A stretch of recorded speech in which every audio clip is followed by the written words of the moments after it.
Lockdown writer और उसके दोस्त सीरीज में आज पढ़ रहे हैं नीरज नीर जी की कहानी कोयला चोर। रांची विश्वविद्यालय से अर्थशास्त्र के स्नातक नीरज नीर जी अनेक प्रतिष्ठित पत्र पत्रिकाओं में सैकड़ों बार छप चुके हैं। उनकी कहानी जो हम आज पढ़ रहे हैं वो लंबी कहानी होने के कारण हम इसे दो पार्ट में पब्लिश करेंगे। प्रस्तुत है कहानी का पहला भाग। यह कहानी हंस के जुलाई 2018 अंक में प्रकाशित हो चुकी है। आइए सुनते हैं उनकी कहानी कोयला चोर। तो गणेश महतो को गरीबी विरासत में मिली थी। झारखंड के रामगढ़ जिले में जहां उसका गांव था, उस इलाके में प्रचुर मात्रा में कोयले की उपलब्धता थी। कोयला कंपनी के द्वारा कोयला निकालने के बाद छोड़ दी हुई खदानों से लोग अनाधिकृत रूप से कोयला निकालते थे और उसे साइकिल पर लादकर दूर के बाजारों में ले जाकर बेचते थे। कई लोगों की यही रोजी थी।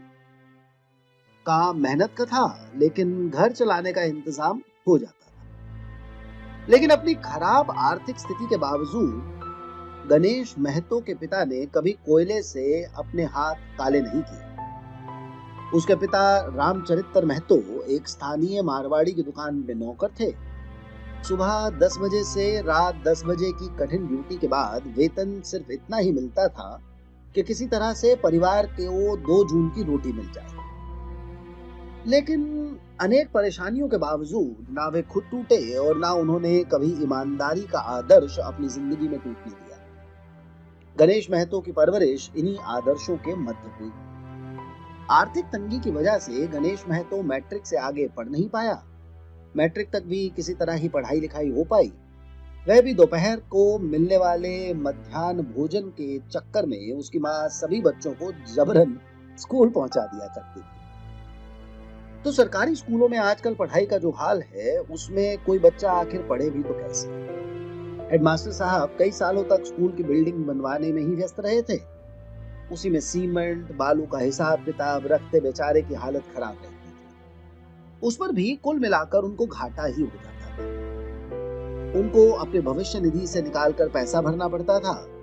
इस पर विभागीय कार्रवाई जो हुई सो अलग। आखिर हेडमास्टर साहब ठेकेदार तो थे नहीं जो उन्हें निर्माण कार्य की बारीकियां मालूम रहती। दुकानदार से लेकर मिस्त्री मजदूर सभी ने उनको ठगा। तो विद्यालय के शिक्षकगण दूर बड़े शहर में रहते थे। उनके बच्चे भी बड़े शहर में पढ़ते थे, तो उन्होंने अपना डेरा बड़े शहर में ही रखा हुआ था। सरकारी स्कूलों की हालत वहां के शिक्षकों से बेहतर भला किसे पता होती। ऐसे में कोई शिक्षक अपने स्कूल में अपने बच्चों को पढ़ाकर उनका भविष्य खराब करने का जोखिम कैसे लेता। बड़े शहर से रोज आते जाते मास्टर साहबों को इतनी थकान हो जाती थी कि उस छोटे से कस्बे के बच्चों को पढ़ाने के प्रति बेचारे जागरूक नहीं रह पाते। दोपहर में बच्चों के लिए बनाए गए भोजन का खुद भोग लगाने के बाद जरा सी झपकी लगती नहीं कि छुट्टी का समय हो जाता। खैर, इस बात से कहानी को ज्यादा मतलब नहीं है कि देश में सरकारी शिक्षा व्यवस्था का क्या हाल है। कहानी यहीं से शुरू होती है कि गणेश महतो की पढ़ाई लिखाई अच्छे से नहीं हुई। जब पढ़ाई लिखाई अच्छे से नहीं हुई तो कोई ढंग का काम या नौकरी मिलने की प्रश्न ही नहीं था। इसलिए गणेश महतो बेरोजगार था। लेकिन बेरोजगारी अपने देश में शादी के लिए कोई बहुत बड़ी बाधा नहीं है। दहेज की सुस्थापित परंपरा से लड़कियों के पिता इतने भयाक्रांत एवं पीड़ित रहते हैं कि वे किसी भी तरह से अपनी लड़कियों के हाथ पीले करके छुटकारा पाना चाहते हैं। ऐसे ही छुटकारा पाने के एक प्रयत्न में बेरोजगार गणेश महतो का विवाह सुनीता देवी से हो गया। अब नाम तो उसका सुनीता कुमारी था, पर शादी के उपरांत वह देवी बन गई, सुनीता देवी। शादी के पहले तक तो गणेश महतो के जीवन की गाड़ी किसी तरह से खिंच रही थी। घर में जो कुछ मिलता खा लेता, कुछ भी पहन लेता। कोई काम करने का दबाव उस पर नहीं था और ना ही उसने अभी तक ऐसी कोई योजना ही बनाई थी। पर शादी के बाद उसकी जवाबदेही तय होने लगी। खुला बछड़ा मानो हल में जोत दिया गया था। पत्नी ने सुहाग रात के दिन उसे छूने के लिए व्यग्र गणेश महतो से पहले यह प्रतिज्ञा करवा ली थी कि वह धन उपार्जन की कोशिश करेगा। अब यद्यपि सुहाग रात के दिन कामांध गणेश महतो को अपनी प्रतिज्ञा की गंभीरता का कोई खास भान नहीं था, लेकिन दूसरे दिन से ही सुनीता देवी ने उसे बार बार स्मरण दिलाना प्रारंभ कर दिया। रात तो रोज ही होती थी और रोज ही गणेश महतो सुनीता देवी को छूने के लिए तड़प उठता था। एक दिन सुनीता देवी ने जब उसे घुटने से ऊपर बढ़ने ही नहीं दिया, तो उसे इस पर विचार करने के लिए विवश होना ही पड़ा। गणेश महतो की योग्यता के अनुसार कोई बड़ा काम तो उसे मिलना था नहीं। घर में पूंजी के नाम पर एक ढेला नहीं था जिससे कोई व्यवसाय शुरू कर सके। आज तक बाप की कमाई पर पलता आया था। अंततः उसने भी वही काम चुना जो उसके पिता दशकों से करते आ रहे थे। एक मारवाड़ी की दुकान में उसे सेल्समैन की नौकरी मिल गई। ड्यूटी सुबह के 10 से रात के 10 बजे तक। यद्यपि उसे अपने पिता की नौकरी कभी पसंद नहीं थी, पर मरता क्या ना करता। उसने यह नौकरी सहर्ष स्वीकार कर ली। इस नौकरी से उसे एक फायदा यह हुआ कि रात में जब वह घर वापस लौट कर जाता, तो शयन कक्ष में उसे सुनीता देवी का संसर्ग आसानी से उपलब्ध हो जाता। दिन धीरे धीरे बीतने लगे। इतनी लंबी और थकाऊ ड्यूटी के बावजूद गणेश महतो को वेतन के रूप में मिलने वाली राशि इतनी कम थी कि उससे घर की सामान्य जरूरतें भी पूरी नहीं पड़ती थी। लेकिन वह एक ईमानदार व्यक्ति था। उसके जीवन में चोरी, बेईमानी, छल के लिए कोई जगह नहीं थी और इसलिए वह अपने मालिक का बहुत प्रिय भी बन गया। लेकिन किसी का प्रिय बनने से तो घर में रोटी आती नहीं। दुकान के अन्य कर्मचारी मालिक की आंख बचा के कुछ ना कुछ उल्टा सीधा काम करके कुछ अतिरिक्त कमा लेते थे, लेकिन गणेश महतो को यह सभी स्वीकार्य नहीं था। घर में रोजमर्रा की जरूरतें भी कभी पूरी नहीं भी हो पाती थी। शादी के बाद गणेश महतो अपने माँ बाप से अलग अपनी पत्नी के साथ रहने लगा था। इस बीच सुनीता देवी 2 बेटियों की मां बन गई, लेकिन उसके बाद से उसकी तबीयत लगातार खराब रहने लगी थी। बच्चियां भी कमजोर पैदा हुई थी, अतः वे भी बीमार ही पड़ी रहती। तो डॉक्टर से दिखाने का सामर्थ्य तो था ही नहीं। एक होम्योपैथिक के डॉक्टर के सहारे परिवार के स्वास्थ्य की गाड़ी खींच रही थी। अब ऐसा नहीं था कि वहां सरकारी अस्पताल नहीं था, लेकिन सरकारी अस्पताल की हालत सरकारी विद्यालय से भी ज्यादा खराब थी।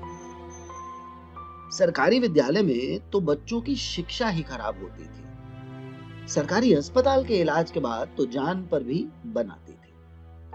अव्वल तो डॉक्टर साहब रहते नहीं थे और उनकी अनुपस्थिति में कंपाउंडर, ड्रेसर, नर्स और कभी-कभी तो सफाई कर्मी भी उनका काम देखता था। और अगर डॉक्टर साहब रहे तो भी उनके द्वारा देखे गए मरीज का भगवान ही मालिक था। कुछ लोग तो कहते थे कि डॉक्टर साहब मेडिकल प्रवेश परीक्षा में 0 नंबर लाए थे लेकिन फिर भी उनका एडमिशन हो गया था। तो लब्बो लुआब यही था कि सरकारी अस्पताल के इलाज से बेहतर यही था कि होम्योपैथिक की गोलियां खाई जाए। गरीब के घर में बीमारियां ऐसे मेहमान की तरह आती हैं जो जाने का नाम ही नहीं लेती हैं। स्थायी घर बनाकर बैठ जाती हैं। गणेश महतो के घर में भी बीमारियों ने स्थायी डेरा डाल लिया था। सुबह से देर रात की नौकरी के बीच गणेश महतो के लिए परिवार की देखरेख करना मुश्किल हो रहा था। बच्ची बीमार रहती थी तो डॉक्टर के पास ले जाने का भी वक्त नहीं था। वैसे उसका मालिक बुरा आदमी नहीं था। दान धर्म में यकीन रखने वाला आदमी था। उसके यहाँ से कोई ब्राह्मण कभी खाली हाथ लौट कर नहीं जाता था, लेकिन अपने कर्मचारियों से काम लेने में बहुत कड़ाई से काम लेता था। किसी ने कभी जरूरत के काम से भी छुट्टी ली तो उस दिन का उसका वेतन कट जाता था और नौकरी से निकाल देने की धमकी जो मिलती थी सो अलग। एक तो कम वेतन, उस पर से किसी दिन नहीं आने पर वेतन कट जाने का जोखिम गणेश महतो नहीं ले सकता था। बैल की तरह 12 घंटे काम करने के बाद भी तो मुश्किल से घर चल पा रहा था। एक दिन वह वेतन कट जाने का मतलब था कि एक दिन भूखे सोना। घर की परेशानी घटने का नाम नहीं ले रही थी, ना दो वक्त का भोजन अच्छे से मिल पा रहा था और ना ही तन पर कपड़ा नसीब था। बीमारियां छोड़ने का नाम ही नहीं ले रही थी, परेशानियों से उबरने का कोई रास्ता नहीं दिख रहा था, किसी से मदद मिलने की कोई उम्मीद नहीं थी। जब दुख अत्यधिक बढ़ गया तो सुनीता देवी ने एक दिन गणेश महतो से कहा, इस तरह से मारवाड़ी की दुकान में नौकरी करने से जीवन कैसे चलेगा जी? तो मैं क्या करूं, तुम ही बताओ। अब मैं ज्यादा पढ़ा लिखा तो हूं नहीं, मुझे कौन नौकरी देगा? गणेश ने कहा, नौकरी ही तो है, नौकरी ही सब कुछ होता है क्या? अपना काम क्यों नहीं करते? सुनीता देवी ने पूछा। अपना काम? अपना काम करने के लिए पैसे चाहिए, पैसे कहाँ हैं अपने पास? घर में भूंजी भांग नहीं और सराय में डेरा। गणेश ने बिदकते हुए कहा, मैं अपनी दुकान खोलने के लिए नहीं कह रही हूँ जी, उसमें तो मुझे भी पता है कि बहुत पैसे लगेंगे। तो फिर वही जो गांव के सारे लोग कर रहे हैं, साइकिल पर कोयला लाद कर रांची ले जाकर बेचना। सुनीता ने समझाते हुए कहा, तो तुम चाहती हो कि मैं भी गांव के अन्य लोगों की तरह कोयला चोर बन जाऊं? मेरे पिताजी ने भी कभी यह काम नहीं किया, उनकी जिंदगी भी तो निकल गई, हमारी भी निकल जाएगी। गणेश ने समझाते हुए कहा, अब पिताजी का वक्त कुछ और था जी, उनका समय गुजर गया, लेकिन हमारा तो नहीं गुजर रहा है। अब उनका सस्ती का जमाना था, आजकल इतनी महंगाई है, जो कमा कर लाते हो उससे अच्छे से दो वक्त का खाना ही नहीं जुटता। जी सिहाता है कि कभी पर्व त्योहार पर कोई नए कपड़े पहनूं। दोनों बच्चों की दोनों बच्चे बीमार ही रहते हैं, कभी अच्छे से इलाज नहीं हो पा रहा है। उनको कभी कुछ हो गया तो मैं भी ना जी पाऊंगी, बता रही हूँ, इतना याद रखना तुम। हाँ, वैसे भी मेरी तबीयत ठीक तो रहती नहीं, कब से सोच रही हूँ कि किसी डॉक्टर को दिखाऊं, लेकिन यहाँ तो रोटी पर भी नमक पूरा नहीं होता। डॉक्टर और दवाई कहाँ से मिलेगी? इससे तो अच्छा होता कि मैं अपनी बेटियों के साथ ही मर जाती। जब हम सब मर जाएंगे ना, तो अपने पिताजी के आदर्श का माला बनाकर पहनना दो। सुनीता ने आज अपने दिल की भड़ास निकालते हुए कहा। बच्चों के मरने की बात सुनकर गणेश महतो परेशान हो उठा, लेकिन अपने पास साइकिल कहाँ है? उसने बात टाल देने की नीयत से कहा, तुम्हारे पिताजी के पास है ना एक पुरानी साइकिल, उसे मांग लो, कुछ दिनों की ही तो बात है, वे मना थोड़ी ही ना करेंगे। फिर जब पैसे हो जाएंगे तो कहीं से एक पुरानी साइकिल खरीद कर ले आना। सुनीता ने समझाते हुए कहा, पिताजी की साइकिल? उनके पास तो एक ही साइकिल है, वह भी 20-25 साल पुरानी, उसी से तो वो काम पर जाते हैं और घर का सारा काम करते हैं। मैं उसे मांग लूंगा तो वो क्या करेंगे? अरे मैं कौन सा हमेशा के लिए उनसे साइकिल मांगने के लिए कह रही हूँ, कुछ दिनों के लिए तो मांग ही सकते हो। कुछ दिनों तक वह बर्दाश्त नहीं करेंगे क्या? आखिर पिता हैं तुम्हारे। सुनीता ने जवाब दिया। अब गणेश क्या करता? वह बच्चों के खाने के नाम पर भावात्मक रूप से हिल गया था। वह अपने लिए कोई भी कष्ट उठा सकता था, लेकिन वह अपने लिए कोई भी कष्ट उठा सकता था, लेकिन अपने बच्चों और पत्नी को इस तरह मरने कैसे दे सकता था? उसे लगा एक बार सुनीता का कहा मान लेने में कोई हर्ज नहीं है। आखिर पुण्य और पाप क्या भगवान नहीं देखता है? उसने अपने जानते हुए में कोई पाप कर्म नहीं किया था, लेकिन फिर भी भगवान उसे कष्ट दे रहा है। क्या भगवान इंसान की मजबूरी नहीं समझेंगे? उसके दोस्त जो उसके साथ ही पढ़ते क्या थे? उसके साथ पढ़ते क्या थे? उसके दोस्त जो उसके साथ ही पढ़ते क्या थे? उसके साथ स्कूल में एक ही कक्षा में थे। पढ़ाई तो वहां कभी हुई ही नहीं। और जो बाद में कोयला ढोने का काम करने लगे थे, सबने पक्का मकान बना लिया था, जबकि उसका मकान कच्चा एवं बरसात में जिसका छप्पर चूर जाए। उसके दोस्त ऐश मौज करते थे, दारू पीते थे, जबकि वह स्वयं कभी भी कोई शौक मौज नहीं करता। लेकिन अब क्या वह अपने बच्चों को यूं तड़पते हुए मरने दे सकता है? नहीं नहीं, अपने परिवार की रक्षा करना तो उसी का कर्तव्य है, और इस रक्षा के लिए फिलवक्त जो उपाय उसे दिख रहा था वह यही कि अपने दोस्तों की ही तरह वह भी कोयला ढूंढा करे। और इसमें चोरी जैसा कुछ नहीं था। सैकड़ों लोग इस काम में लगे हुए थे। यह भी तो एक तरह का काम ही है। दिन के उजाले में पुलिस वालों के सामने ही तो सारा काम होता है। कंपनी वाले तो आखिर वहां से कोयला निकाल नहीं रहे।